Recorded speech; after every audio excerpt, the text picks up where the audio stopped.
Halo semuanya, kembali lagi bersama aku di channel YouTube Andika Ramadana. Nah, kembali lagi di malam Jumat ini kita bakal membahas kisah-kisah horor lagi atau kisah-kisah mistis para pendaki gunung di Indonesia yang sempat tersesat dan dinyatakan menghilang. Siapa yang suka naik gunung silahkan komen di bawah dan subscribe channel ini. Oke, lalu gimana sih kisah-kisah mistis mereka yang sudah pernah tersesat di gunung selama berhari-hari? Yuk langsung saja simak videonya.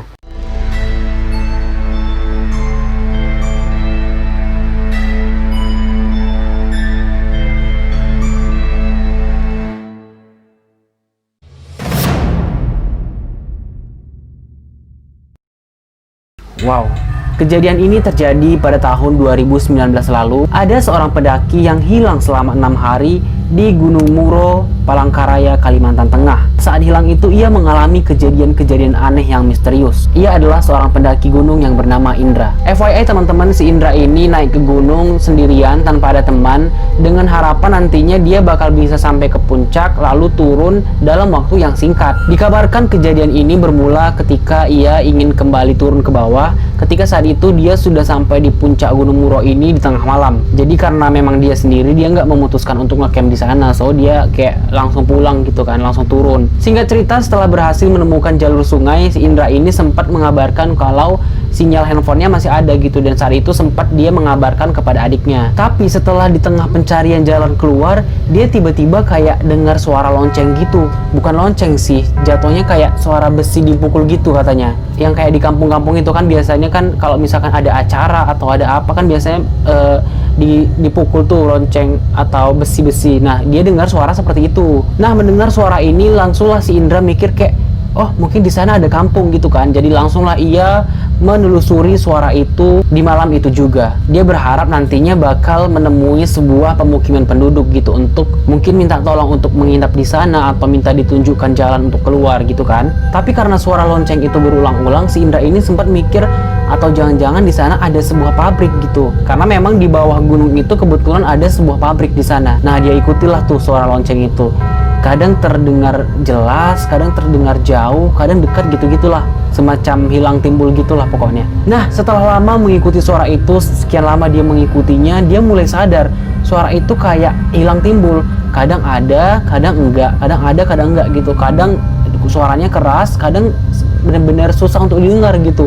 Sampai pada saatnya dia menyadari bahwasanya suara itu hilang, benar-benar nggak ada lagi suara sama sekali. Nah, setelah 6 hari kemudian, disitulah si Indra ini beruntung menemukan seorang yang membantunya untuk keluar dari Gunung Muro. Dia sebenarnya udah pasrah gitu, udah pasrah gitu kan. Tapi saat itu dia menemukan sebuah gubuk di tengah hutan itu, dan di sana dia menemukan adanya tumpukan sampah. Jadi kayak dia mikir, oh mungkin ada kali ya orang yang lewat sini gitu. Jadi ya udahlah, ditunggu aja di sini, kalau misalkan nanti ada orang datang saya minta tolong, gitulah dia bermaksudnya. Saat itu ia bertemu dengan seorang pemburu dan dia meminta untuk akhirnya diantar pulang. Nah, saat itu si Indra ini mengaku ngomong ke si pemburu ini, dia bilang, "Om bisa bantu saya untuk cari jalan keluar," gitu kan. Jadi si Om ini langsung refleks, "Oh iya, kamu yang naik Jumat kemarin ya," katanya gitu. Ternyata kehilangan Indra ini selama 6 hari ini ternyata sudah disebarluaskan ke media. Dan kebetulan si pemburu ini ternyata udah tahu adanya informasi bahwasanya ada seseorang yang menghilang di Gunung Muro saat itu.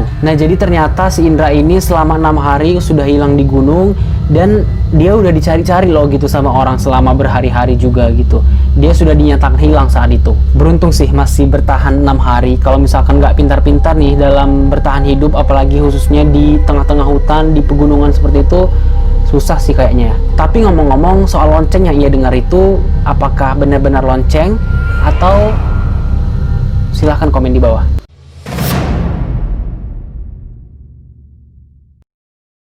Kisah ini diceritakan oleh seorang wanita bernama Ibu Era, yaitu warga sekitar yang membuka warung di kaki Gunung Sibaya. Nah, jadi memang di kaki Gunung Sibaya itu ada kayak warung-warung gitu. Jadi ada masyarakat yang membuka warung di sana. Jadi si Ibu Era inilah yang menceritakan kasus ini. Kasus ini menjadi salah satu kisah misterius yang populer yang beredar di pendakian Gunung Sibayak. FYI, Gunung Sibaya ini terletak di Sumatera Utara ya. Nah, Era ini menceritakan pada saat itu ada seorang pendaki yang berasal dari Jepang bernama Yamada Kosei. Nah, ia diduga tersesat di Gunung Sibaya setelah ia melewati batas jalur pendakian. Si turis ini katanya melewati jalur pendakian yang sebenarnya jarang gitu dilewati oleh para pendaki di sana. Nah, karena si turis ini kayak nggak turun-turun gitu kan, akhirnya masyarakat sekitar meminta bantuan tim Badan SAR Nasional atau Basarnas untuk mencari keberadaan turis Jepang ini. Akhirnya dilakukanlah pencarian kan selama beberapa hari, dan akhirnya ia ditemukan di hutan belakang Gunung Shibaya itu dengan kondisi yang sangat lemas dan dehidrasi parah. Jadi ceritanya kan dia naik nih dari jalur pendakian depan gitu kan. Nah, setelah dia dinyatakan hilang, ternyata dia sudah sampai di seberang gitu loh, udah di belakang gunung itu. Jadi karena dia melewati batas jalur pendakian kan, langsunglah saat itu tim Basarnas mengadakan evakuasi kepada turis ini dan langsung memberikan pertolongan pertama. Yang paling seremnya nih, si turis ini setelah diinterogasi, dia mengatakan bahwasanya dia mencoba melewati jalur yang belum dilewati oleh banyak orang sampai ia akhirnya masuk ke perkampungan warga. Namun tidak ada satupun orang yang menggubrisnya di kampung itu. Yakin ini perkampungan warga? Nah, kebetulan salah satu penghuni gaib yang dipercaya oleh masyarakat sekitar adalah orang Bunian. Jadi Bunian itu adalah sembunyian gitu, jadi kayak orang sembunyian kali ya. Turis ini bilang kalau misalkan semua orang di perkampungan itu memiliki kaki yang terbalik dan bertubuh yang sangat kerdil. Dia mengaku kalau misalkan di perkampungan itu dia sempat masuk ke pasar tradisionalnya. Dia melihat beragam aktivitas di sana, aktivitas jual beli dan banyak kayak makanan, minuman yang disajikan di sana. Mulai dari kue, daging, minum-minuman dan lain sebagainya. Ya kayak pasar pada umumnya lah ya kan. Karena merasa kelaparan, si turis ini mengambil makanan dan minuman yang ada di sana. Tapi anehnya nggak ada satupun makanan dan minuman yang bisa ia ambil. Dan orang-orang di sana juga kayak serasa nggak ngelihat dia gitu loh. Orang-orang nggak sadar akan keberadaan si turis ini. Tapi tetap nih dia nggak curiga, dia nggak sampai mikir hal-hal aneh gitu. Apa dia nggak tahu ya?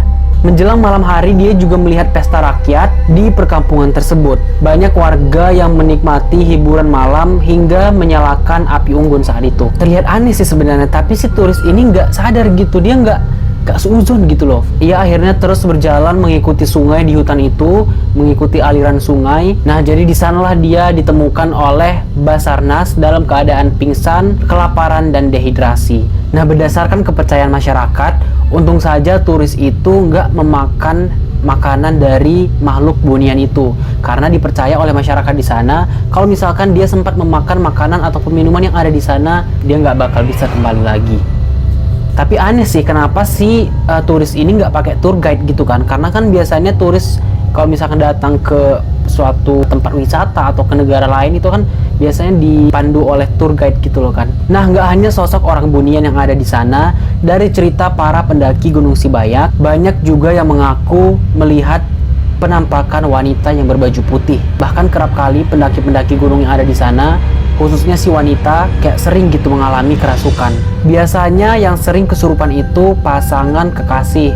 Banyak yang sering melihat penampakan itu setelah melewati lorong dan menuju tikungan, kata si Ibu Era ini tadi. Salah satu pendaki gunung yang pernah kesurupan di sana dievakuasi langsung ke warung Ibu Era ini. Nah, sebelum akhirnya sampai di puncak, ia melihat ada 3 orang pasang kekasih yang mendaki Gunung Shibaya. Namun saat melewati lorong, salah satu pasangan itu adu mulut atau pertengkaran mulut gitu kan. Tiba di kawah gunung itu, si cewek ini tadi diam aja gitu loh, nggak ada ngomong apa-apa, dia cuma diam gitu doang. Saat mau turun ke bawah, si cewek ini kayak tiba-tiba duduk diam, terus tiba-tiba nangis gitu loh tanpa sebab. Pas diajak pulang, dia malah nggak mau. Malahan dia minta diantarkan ke balik gunung itu, ke hutan tempat si turis ini tadi menghilang. Nah, teman-temannya ngerasa aneh gitu kan, lalu mungkin kayak didoakan, diapai gitu di sana. Lalu akhirnya ia pingsan dan akhirnya dibopong untuk ke bawah ke warung si Mbak Era ini tadi. Kejadian mistis ini juga pernah dialami seorang ketika ingin mencari seorang pendaki yang hilang di Gunung Shibaya ini. Saat tiba di kawah gunung itu, tiba-tiba keadaan langsung gelap. Seluruh lokasi tersebut ditutupi oleh kabut saat itu. Saat kabut tebal itu hilang, tiba-tiba satu orang temannya udah nggak ada di situ. Dicari ke sana kemari, tapi tetap nggak diketahui di mana keberadaannya. Nah, jadi saat itu langsunglah temannya ini dikabarkan menghilang. Langsung dilaporkan kepada warga sekitar. Lalu keesokan harinya, warga langsung memanggil orang pintar gitu untuk melakukan ritual melepas ayam di sekitaran kawah gunung tersebut. Gak berapa lama pendaki yang hilang di gunung tersebut tiba-tiba muncul tepat di mana tempat ia berdiri terakhir kalinya. Nah, jadi setelah ditanya kemana, dari mana aja gitu kan, dia mengaku nggak kemana-mana, aku di sini aja katanya gitu. Hanya saja dia mengaku saat dia memanggil teman-temannya nggak ada yang menyahut gitu, nggak ada yang dengar. Dia juga sempat kayak teriak-teriak gitu kan, memanggil teman-temannya, memanggil orang tuanya, tapi nggak ada yang bisa ngelihatnya. Nah, selain cerita mistis itu, di Gunung Sibai ini juga ada cerita-cerita terkait harta karun. Konon di Gunung Sibayak ini ada peninggalan harta karun yang jumlahnya sangat banyak, peninggalan kerajaan masa silam. Langsunglah di situ cerita harta karun ini mulai tersebar kemana-mana, sampai akhirnya ada seorang turis Jepang yang datang ke gunung itu dan membawa alat pendeteksi emas. Sampai selesai pencarian, mereka nggak menemukan satu barang emas pun.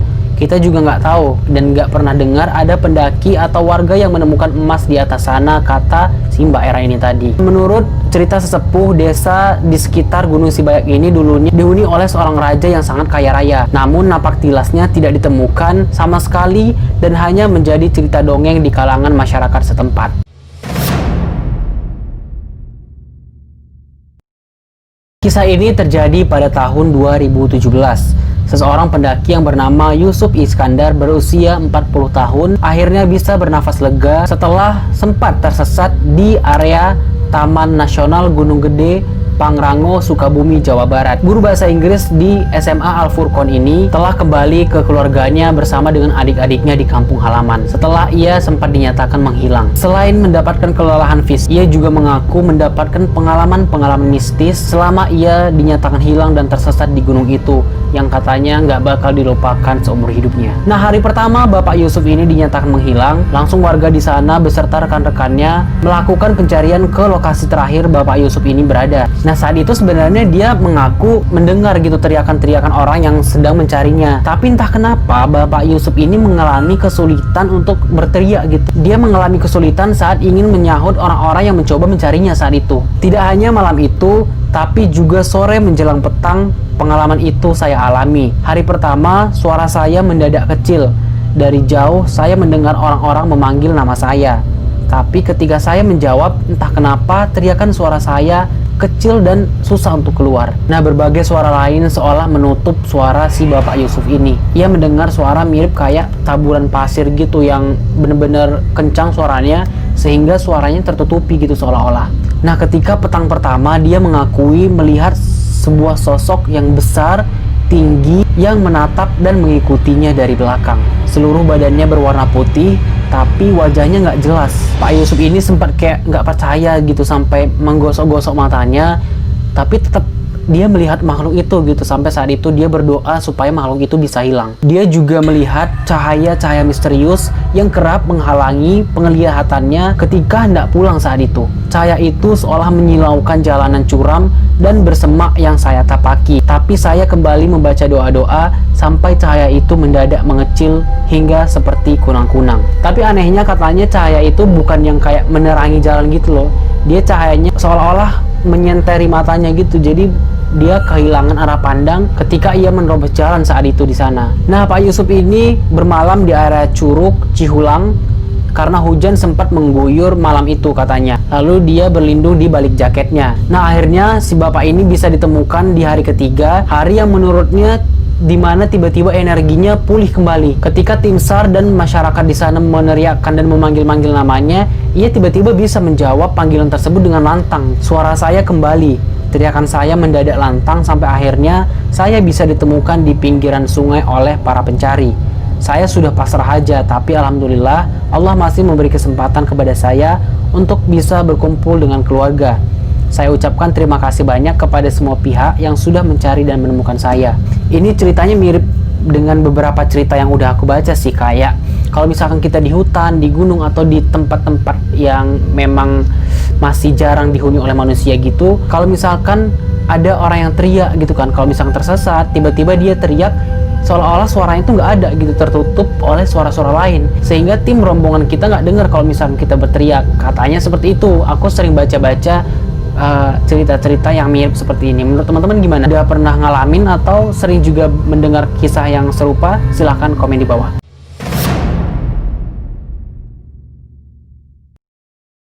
Oke, yang terakhir ada kisah seorang pendaki yang baru-baru ini terjadi pada tahun 2020. Afriza Putra Martian, remaja berusia 16 tahun, sempat membuat heboh atas kejadian yang ia alami. Nah, ceritanya nih saat itu dia mendaki Gunung Guntur bersama dengan 4 orang temannya. Dia tiba di pos ketiga Gunung Guntur itu sekitar pukul 5 sore dan saat itu mereka memutuskan untuk camping di sana. Nah, singkat cerita mereka istirahat di sana dan tiba-tiba pagi harinya setelah mereka bangun, salah satu temannya yang bernama Afrizal ini udah nggak ada gitu di tenda. Kejadian ini katanya bermula setelah Jumat malam. Setelah buang air kecil, si Afrizal ini sempat kayak ngobrol sendirian. Teman-temannya kayak sempat nanya gitu kan, kamu ngobrol sama siapa gitu. Lalu dia jawab, ini aku ngobrol sama orang itu, sambil dia menjawab ke semak-semak yang gelap.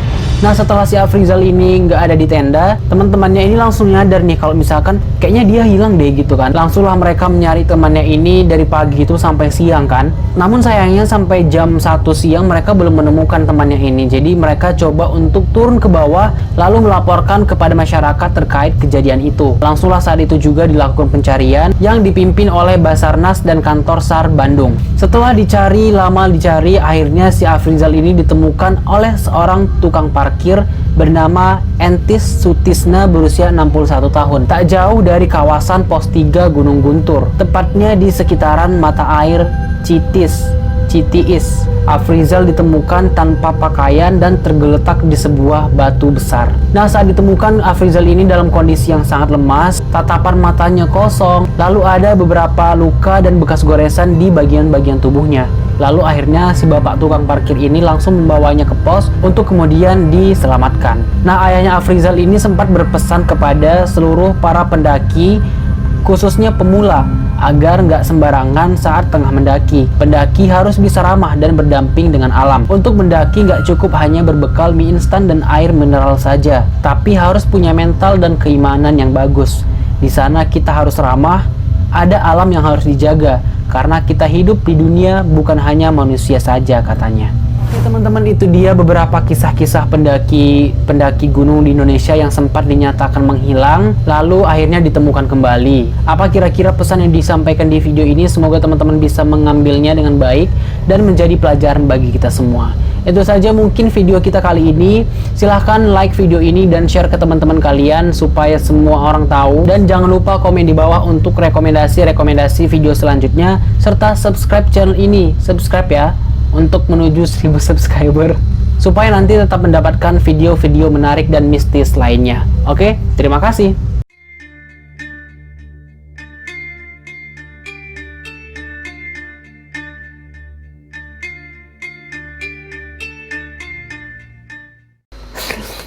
Kok ketawa ya, aku ini serem loh.